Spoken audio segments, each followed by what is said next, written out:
Daniel chapter 3, verse 15. Now, if you are ready when you hear the sound of the horn, pipe, lyre, trigon, harp, bagpipe, and every other kind of music to fall down and worship the image that I have made, well and good. But if you do not worship, you shall immediately be cast into the burning fiery furnace.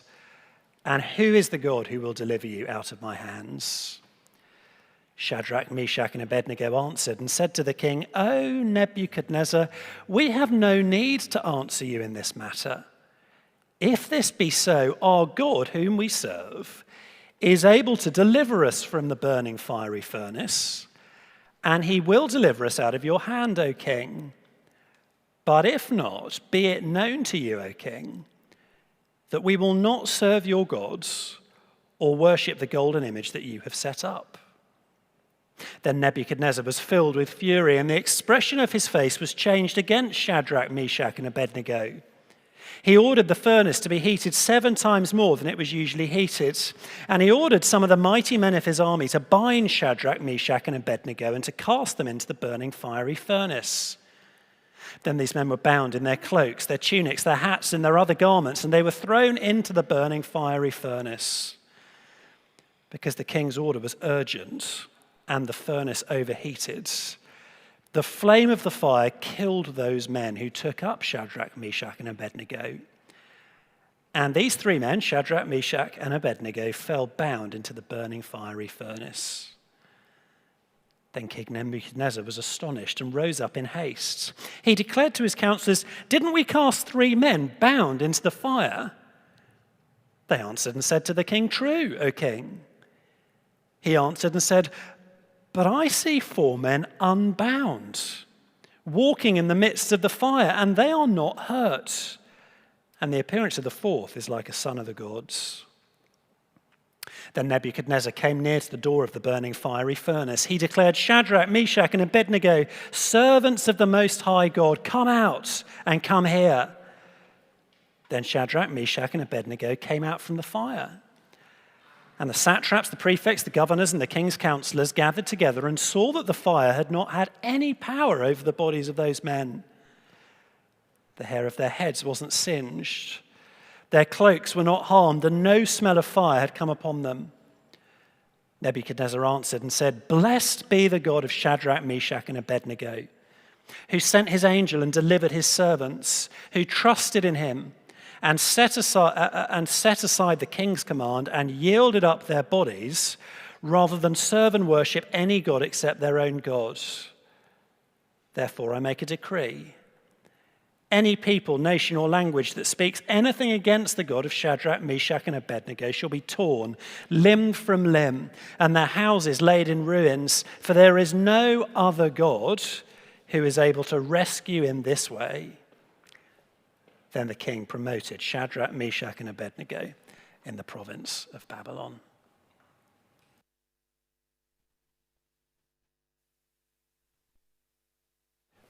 Well, let me add my welcome to Tom. It's really good to see you here this lunchtime. And thanks so much. I mean, this is probably the hottest day we're going to have now until Christmas. So thank you for braving the ridiculous heat outside and coming to join us this lunchtime. Welcome too if you're joining us online. We carry on in our series in Daniel, Living in the Lion's Den.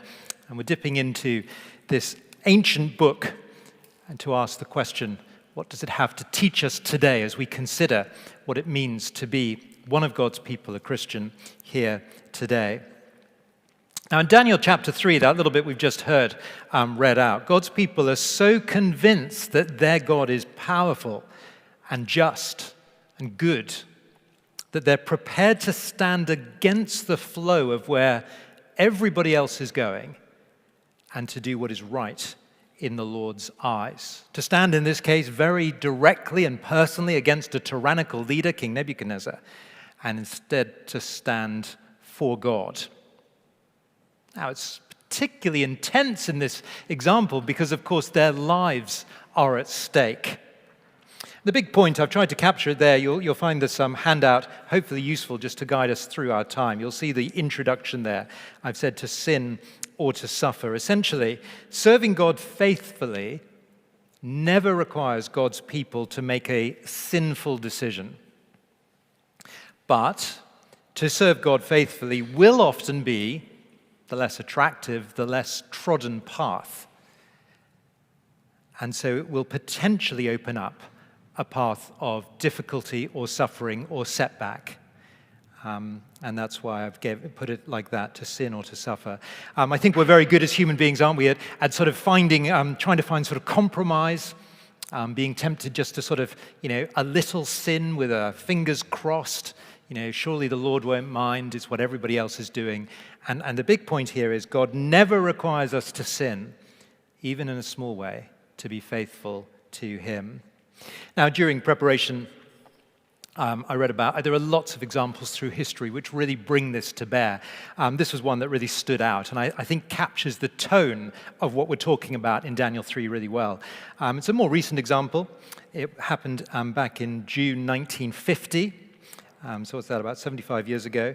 This is the Korean War, true story.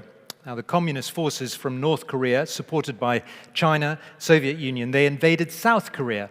And as they progressed south, they decided to particularly target Christian communities. They came across one particular Korean village, and the occupying forces found a young Christian man, and they thought he would be just the right person to make a public example of.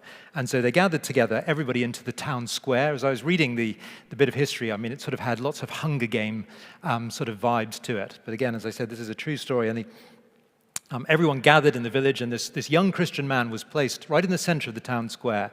And one of the communist soldiers held a pistol to his head and said very simply, "Denounce Jesus Christ and embrace communism or die." Now, the story goes that the man understandably hesitated, looked terrified, but then apparently looked around and saw lots of the faces that he knew, including some that he had led to Christian faith. And then apparently he raised his gaze to heaven and said these words, "I believe in Jesus Christ." And the shot was fired. The young man was executed. Now, that's a particularly intense situation, but that's capturing the tone of Daniel chapter 3. That's what we're dealing with here. No compromise. Daniel chapter 3 goes right in at the deep end. We'll look at the story in a little bit more detail, and you'll see the first point there. Prepared to suffer rather than to sin. Now, our three friends that we've been following in this chapter, we started last week, Shadrach, Meshach, and Abednego.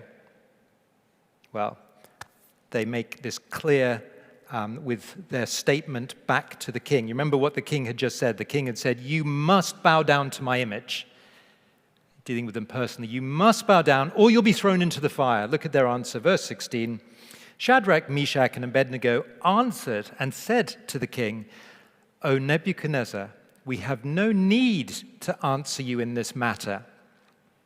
In other words, what they say to the king directly is, we don't actually even need time to think about our decision. It was a very clear act of defiance. It didn't need to be deliberated over. They knew where they stood. And again, just try to put yourself in that situation. We can tone it down a little bit. Your life's not on the line, but there's something you've been asked to do by your boss, by your line manager, and you're not comfortable with it. You know it isn't quite right. Think of all the things that fly through your mind, But everyone else is doing it. But the office demands it. But I'll lose my job if I don't do what they're asking. It won't be honoring to my parents if I lose my job. Anyway, as we made a big point last week, the three friends, they know deep down that serving God never requires a sinful decision. And so they answer essentially, "No, king, we know where we stand." You can almost imagine them, the three friends, shaking their heads as they speak to the king directly. Look at verse 17 of chapter 3. "If this be so, our God whom we serve is able to deliver us from the burning fiery furnace, and he will deliver us from out of your hand, O king. But if not, be it known to you, O king, that we will not serve your gods or worship the golden image that you have set up." Now, in their minds, King Nebuchadnezzar has never been in charge. He may be the king, He's a tyrannical king. He may be the king, but he's not their God. He's not their king. He's not the God that has a track record. I mean, you think about God's people at this stage in salvation history, and they would have looked back to one of the most amazing events of the Old Testament. We talk about it as the Exodus, where God delivered probably about 2.5 million people in captivity in Egypt out into the promised land. They knew their God had a track record of saving. And so in the end, they knew that they could stand with their God. And that's a helpful sort of point of application for us. You see, our faith rests on God's proven track record. Look at what he's done in rescuing his people. For us, we see that in the cross. He has done everything, hasn't he, by sending Jesus to die and to take away the worst that can happen. And so we never need to go through the process of moral or ethical gymnastics, thinking, well, if I stand in this way and cross my fingers, then I can probably agree to doing what my boss has asked me to do, even though I know it's wrong. We never need to do that. Notice, though, it's quite interesting, even through this act of defiance, they remain respectful. They address the king appropriately. They use his name. They repeatedly use his title. They put into practice the old adage we sometimes talk about. They disagree without being disagreeable. In summary, in the end, they clearly have a mature and correct understanding of God. They have a right fear of the Lord. That expression isn't used in the text, but that's very clearly what underpins this. A right fear of the Lord. It was John Calvin who famously said, there is nothing more powerful to overcome temptation than fear of God. In the end, having a right and godly and reverent fear of the God who made us will be what we need to make sensible decisions in the here and now. And as New Testament believers, of course, we have real clarity on that. Think about some of the things that happen in the New Testament. Think about Peter and the apostles. So this is just after the cross and resurrection and ascension. Peter and the apostles, they're preaching publicly in Jerusalem about the Lord Jesus. And the authorities, they come and tell them off. They come and tell them to stop proclaiming clearly about Jesus. And then Peter famously says, as he stands before what would have been a quite scary situation in front of all the authorities, he said to them, we must obey God rather than men. Now, of course, such acts of defiance or civil disobedience, they carry consequences. For Peter and the apostles, well, they were flogged. It immediately led to a reaction of being publicly flogged and then being told again to not speak. That would have been a very sort of painful, hard thing to endure. And, of course, as they carried on speaking, which is what they did straight away, they carried on risking that whole thing being repeated or worse. And certainly, as you consider our three friends as they stand before Nebuchadnezzar, who probably should be described as a psychopath, I mean, look at them. This brings us to the second point. The suffering does look especially nasty, doesn't it? Have a look at verse 19. Nebuchadnezzar, when he heard their act of defiance, Nebuchadnezzar was filled with fury. The expression of his face was changed against Shadrach, Meshach, and Abednego, and he ordered the furnace heated 7 times more than it was usually heated. Do you see how deeply personal this becomes? Expression of face changed against them. You see, the king was not reasonable. His sort of contorted face suggests distorted behavior. And so the superheated furnace, 7 times hotter than normal, I don't even think that's possible, is it? I mean, how do you get a furnace 7 times what it normally is? The idea is it's just a ridiculously hot punishment. We're meant to feel, though, the personal nature of this attack. Athanasius was the bishop of Alexandria. Go back in time now to the mid-300s, so 300 years after Jesus, more or less. And at the time, there was a very, very popular heretic who was doing the rounds. He was known as Arius. The heresy that he was in charge of propagating, which is still alive and kicking today, the Arian teaching denies the deity of Christ. So the modern day sort of followers on from Arius would be the Jehovah's Witnesses today. Anyway, Athanasius, the bishop of Alexandria, He publicly opposed Arius, even though all of the churches were increasingly embracing Arius' teaching. As a result, this faithful good bishop was exiled 5 times, 5 different occasions for his opposition. And in the end, there was a public sort of hearing where Athanasius had to stand before the emperor. And the emperor demanded that he stop having a go at Arius and publicly accepted his teaching. And the emperor used these words to reason with Athanasius. He says, "Do you not realize, Athanasius, that the whole world is against you?" There was a period of silence, and then apparently Athanasius answered, "Emperor, then I am against all the world." The whole weight of the world. That's what it must have felt like for Shadrach, Meshach, and Abednego as they stood before this psychopathic king who said he was going to chuck them in the furnace. Now, there is some relief for us as readers at this point. If you were with us last week, do you remember I drew our attention to some pantomime-type elements in the first half of chapter 3? It's not without its continuance. There's a little bit of a plot twist here. Here is Nebuchadnezzar trying to punish God's men, but look who are the only people that end up getting punished or end up dying at this stage.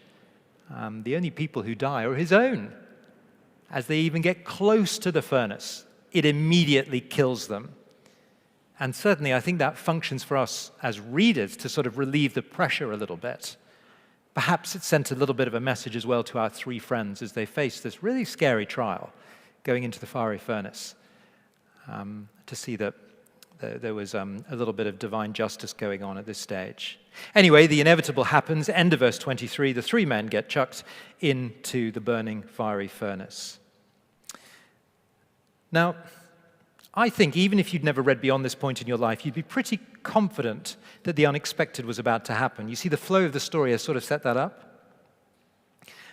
Anyway, we can see, as we know the end of the story, we know that they survive. And there is, therefore, a sort of an unpredictable irony. Isn't it amazing? I mean, as these 3 men stood in front of this psychopathic king, they were actually safer in the burning furnace than they were in front of the king, which is somewhat ironic, isn't it?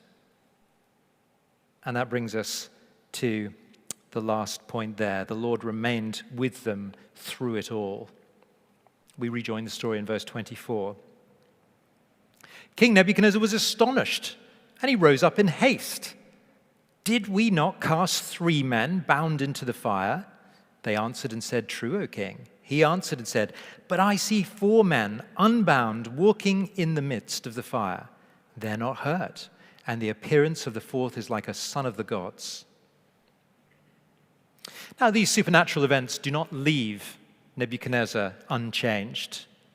We're told that he was astonished. Quite literally, he was left bewildered, perhaps even fearful of what he was witnessing. The 4th man, I mean, what a bizarre thing.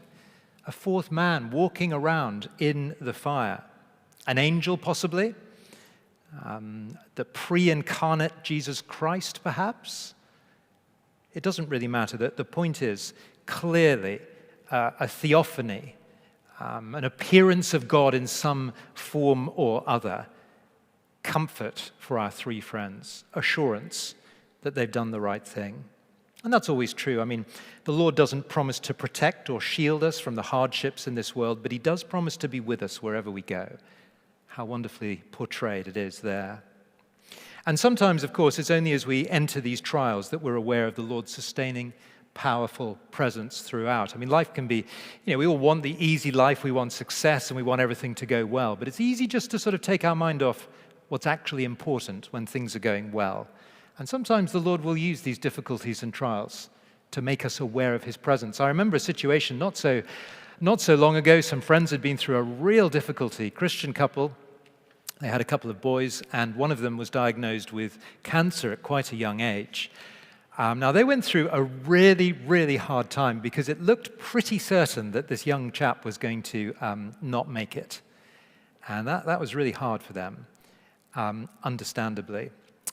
As time progressed, the situation changed, and in the end, this young chap did make it through and was in the end given the all clear, and that was all wonderful.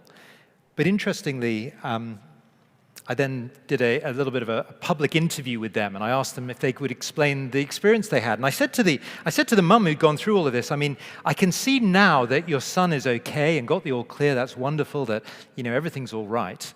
But it must have been terrible. It must be something that you wish had never happened. And she said, not at all. I wrote down what she said. She said, that's not the case. Every moment was a privilege. The Lord sustained us, and I wouldn't change any of the experience even if I could. Now, that really surprised me. Even when things looked absolutely dire, she was deeply aware of the Lord's sustaining presence. Charles Spurgeon, a famous London preacher of a bygone era, he said this on this passage. He said, "You must go into the furnace if you would have the nearest and dearest dealings with Christ." You see, when the moment to stand comes, when the boss asks you that unreasonable thing, at that moment, well, we know that the Lord will be with us as we choose to do the right things. Even if the consequences are tough, unpleasant, they'll be worth it. I had a friend who was working in the city not so long ago. He hadn't been in his job very long, and he was encouraged to secure extra business. He was asked particularly, he was a Christian, and he was asked by his boss to say things to some of his potential clients which weren't true. And the boss explained, look, it's not really true, but it works really well to secure a little bit of extra business. And then the boss used this bit of line of reasoning. As my friend objected and said that didn't sound like the right thing to do, the boss said, you shouldn't be somebody that works against the integrity of the team. This is what we do. Now, my Christian friend decided that that wasn't right, and he made a stand. He lost his job. And it didn't lead to the easiest of times. It's not an instant sort of happy end that he immediately got a promotion or anything like that. Nothing like that. He had a hard time. There were periods of uncertainty. He hadn't been married very long. It wasn't the best time to lose a job. But I know now that he looks back, not a moment of regret because of the Lord sustaining through it all. We know too, from elsewhere, that God will never leave us in the furnace for longer than we can bear. As somebody else wrote, the Lord will always keep his eye on the clock and his hand on the thermostat. He knows how long and he knows how much. Well, as we begin to draw threads, look at how our story is resolved. Look at verse 26.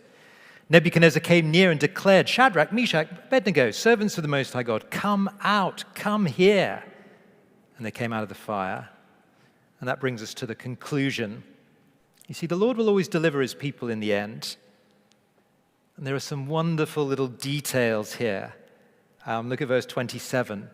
Again, you've got this rather strange entourage of all the important people are gathered. The satraps, the prefects, the governors, the king's counselors, they gathered together. And they saw that the fire had not had any power over the bodies of those men.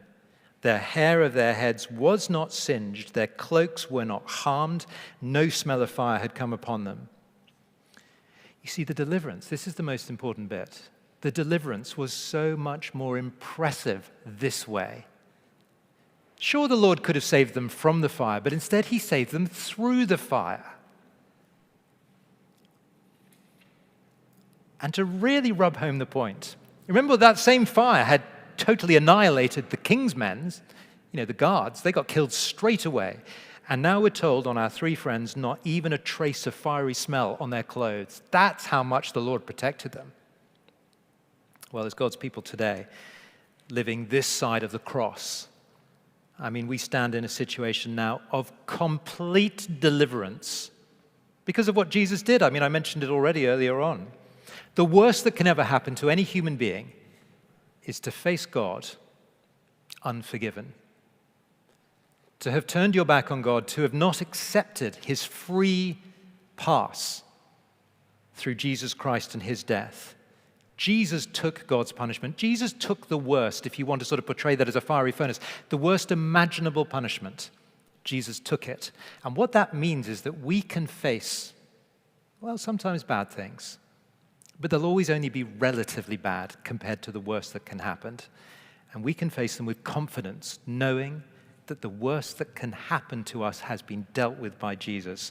I was talking to Tom Wright the assistant minister here about this, and he was saying that the reformers really struggled. He's been doing a bit of reading around history, as he often does, and he was telling me that the reformers really struggled with the idea. Lots of them faced being burnt at the stake, and obviously that was a terrifying thing to face. One of the ways that they coped with that, because many of them did go through that, was to devote that time to real prayer, even as the flames began to overwhelm them. You see, we can face trials, even if we suffer. The Lord never requires us to choose sin over suffering. So that's where we end. But just as we end, I mean, what a wonderful conclusion. I wonder if you noticed the very final verse, verse 30. The king promoted Shadrach, Meshach, and Abednego. Who would have guessed that? Every one of us would have predicted that if with an act of public defiance, where you go against the boss. But that's the sort of God that we believe in, a God that will bring about good in the end. And they're a picture, ultimately, of the final deliverance. Human reason would have suggested compromise, then promotion, God's way. Defiance, faithfulness, deliverance, promotion. Well, we need to close there. I'm going to hand back to Tom to close our meeting. Thank you.